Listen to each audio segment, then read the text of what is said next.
I'm not here to sugarcoat nothing. I grew up in Milwaukee, in the hood, where making it out was never promised. I've been through betrayal, pain, and times where I almost lost everything, including my life.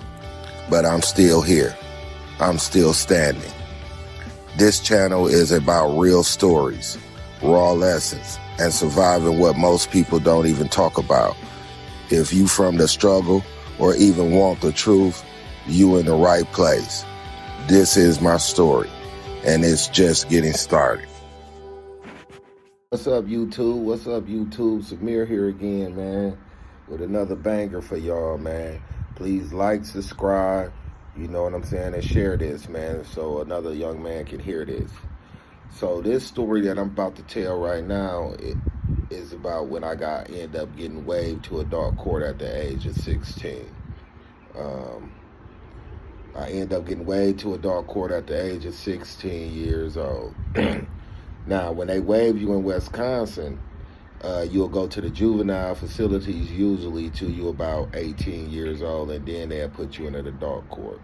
But if you in a juvenile facility messing up, like I was fighting, I was doing all kind of stuff too, so I can get moved to adult penitentiary. And I know what y'all saying. Why would you want to go to adult penitentiary? Because in the juvenile penitentiary, they didn't treat you like the adults did. They treated you like kids. So I feel like I needed to be with the adults. So I end up battering somebody, end up getting put on high level security while I was up in the juvenile facility, and I'm gonna tell y'all that story a little bit later as well. But they end up waiving me to the adult court. They just end up putting me in adult court. So when they do that, they'll take you from the juvenile facility, and you'll sit in the county jail until you go to the up north. We call it up north. I know a lot of people call it the chain gang down here, but up in Wisconsin, we call that up north. So they took me to the county jail, and then from the county jail, they transferred me to my prison. Now, at this time, because I was a juvenile, I didn't go to a max prison right away. I didn't go to the max prison till after this incident happened with me.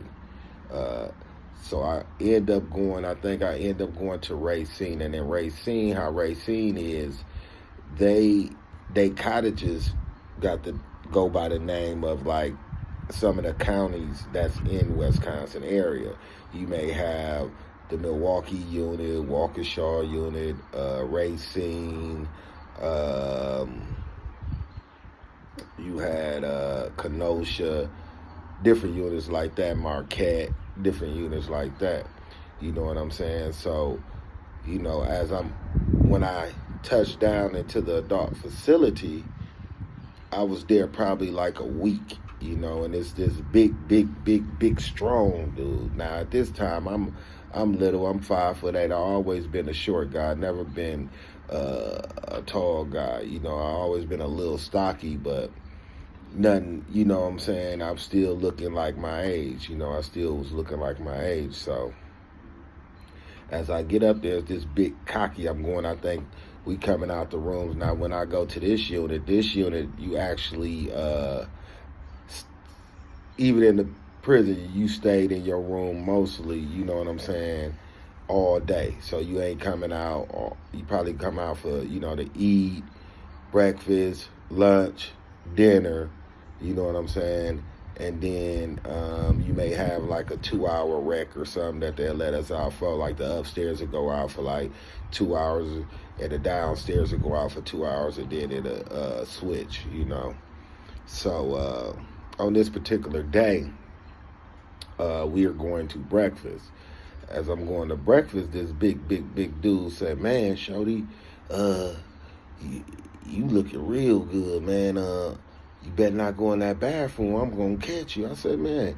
And I'm looking at him, and he big. He been in prison for like some years. And at this time, I'm only 16 years old. So I'm like, all these grown men talking crazy to me like that. I'm like, man, I ain't going to the bathroom. You don't even have to worry about that.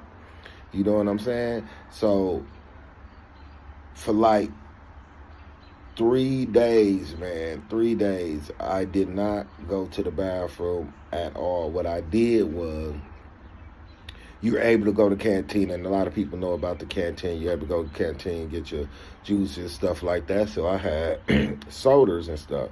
As I drunk my sodas, what I would do, because a lot of times when you in the max, you had a bathroom in your cell, but in the medium securities, the bathroom is a public bathroom. You got to go downstairs, and then you'll go into the bathroom, and you got the showers on one side, and then you got the stools on the other side. So when I tell him this, I ain't going to the bathroom for like 3 days, right? I tell him I ain't going to the bathroom. You ain't got to worry about it. So I end up taking my soda bottles and really peeing in the soda bottle. Yeah, I know y'all like, man, but didn't you have to do a number 2? Didn't you have to shit? Yeah, I had the shit, but I held that shit, man. For 3 days, I held that shit.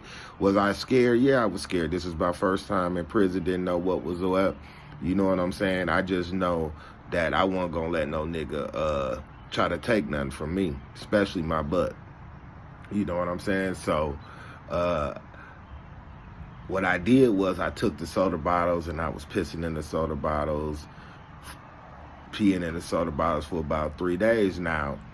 Every time we come out from child, I'm watching him, and I'm kind of, you know what I'm saying, stalking him without really stalking him, just trying to see what he be doing, seeing his movements, seeing this and seeing that, seeing how he moved, because my whole thing was, before he get me, I'm gonna have to get him. You know what I'm saying? So on this particular day, they calling for breakfast. You know what I'm saying? When they call for breakfast, I walk out, and I notice, like on occasions, that this guy don't come out for breakfast, but only on occasions. And you know what I'm saying? For the 2 days that I was, you know what I'm saying, I seen like one day he came out, the next day he didn't, and then the third day I didn't see him come out for breakfast. So as we go down to breakfast, we'll eat. I go down, I eat. And in my mind, as I walk past his cell, I see him laying in the bed with the cover over his head. And I know what room he is because I've been watching him every time after he said that to me. So I go downstairs, I eat. And like I said, in Wisconsin, it ain't too many shanks and everything going on like that. So you really got to gladiate. You know what I'm saying? But for me to try to gladiate him, me and being 5'8", this guy had to be like 6'4", probably 250 pounds, all muscle. You know what I'm saying? So me, after I ate, I started going back up the stairs. Now, as I go back up the stairs, I'm walking past his room, and I see him still with the cover over his head. So I dip into his room, and when I dip into his room, I run over there, and I grab him by the head and get to busting his head into the metal bed, right? Boom! I'm telling him, fuck me now, fuck me now, fuck me now, nigga, fuck me now. And he trying to get up. He don't know what's going on, but he couldn't get up. He couldn't move, because as he getting up, I'm banging his head into the wall. So he waking up, blood coming out his head, everything. I'm just banging it. Fuck me now, fuck me now, fuck me now. Boom. You know what I'm saying? So he all laid out. Boom. He couldn't even get up. Boom. Next thing you know, they hit the buzzer. Boom. You see all the staff running up there. Woo, woo. So as they running up there, they come, Mr. Hart, step out the room, Mr. Hart, let him go. I'm still hitting. Fuck me now, nigga. And they like, step out the room. Now, a lot of times when you doing things like this, you'll get outside charges. You know what I'm saying? So when they come and get me, so after I finish busting his head, they say, I put my hand up. They say, put your hands behind your back. Put your hands behind your back. Get on your knees. Put your hands behind your back. I get on my knees, put my hands behind my back. And then they go on and take me down to the hole.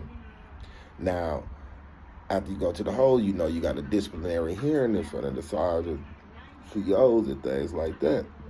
So they looking to bring new charges on me. So they asking me what inspired. I was like, um, I'm 16 years old. The guy say that he gonna fuck me, and if I go to the bathroom, so I couldn't let that happen. So I had to get him first. That was just what it was. Um, and they didn't decide to put no charges on me, man. And then I ended up getting out the hole, and the brother had much respect. So he come to me, he say, "Man, I was just playing with you, man. I was just playing with you. I wasn't about to do that, brother, but yeah, you got my respect, young bro. You got my respect." And I'm telling him, like, man, don't play with me like that, man, because at the end of the day, this is my first time up here. I don't know what's going on. I don't know how this works. I don't know how nothing happened. I'm just coming from the juvenile facility, and in the juvenile facility, you couldn't even do this without getting your head buzzed. People did not even play you doing this in the juvenile facilities. They felt like that's disrespect. So that's the mentality I had coming in here with. I didn't think people played like that because I didn't play like that. You know what I'm saying? So that's, one of the lessons, that I want to talk to some of these young brothers about, man, that, even if he was serious, man, y'all got to be careful, especially being young. I know, you know what I'm saying? Y'all, we see ourselves at a young age as being bigger and better than what we is, but then when you dealing with grown man, and you a young guy, small, and you up into these joints in these prison systems, man, you know what I'm saying? They don't play with you. Imagine if he was serious, you know what I'm saying? Anything could have happened, man. And I'm not saying like I'm the toughest guy either. Like I told y'all, I was peeing in a bottle for 3 days. That's how scared I was of going to that bathroom when he said that, because I sized him up when he said it. And looking at him, I knew I wasn't going to be able to deal with him on no one-on-one basis. He would have flip-flopped me and everything like that. But, I was, like I said, I was still in an organization. But Wisconsin, regardless if you're an organization or not, a lot of them brothers don't be rolling like that. You know what I'm saying? So, that was just like a little quick story that I wanted to throw out here to some of these young brothers, man, especially being young, and me being 16 and being in an adult facility with all these grown men, man, and the way that I felt and how scary that situation was for me. And for you young brothers, don't even take that chance to go there, because even though that guy was just playing with me, even after I did that, it could have been a situation. You know what I'm saying? Or it could have been that stuff could have been real, and he could have really wanted to do something to me, and then what? You know what I'm saying? So, just avoid all of that. Stay out of jail, man. Stay on a positive mind frame, man. And you know what I'm saying? Keep doing what y'all do, man, but on a positive level, man. And with that being said, y'all like, subscribe, man, and peace. You know what I'm saying?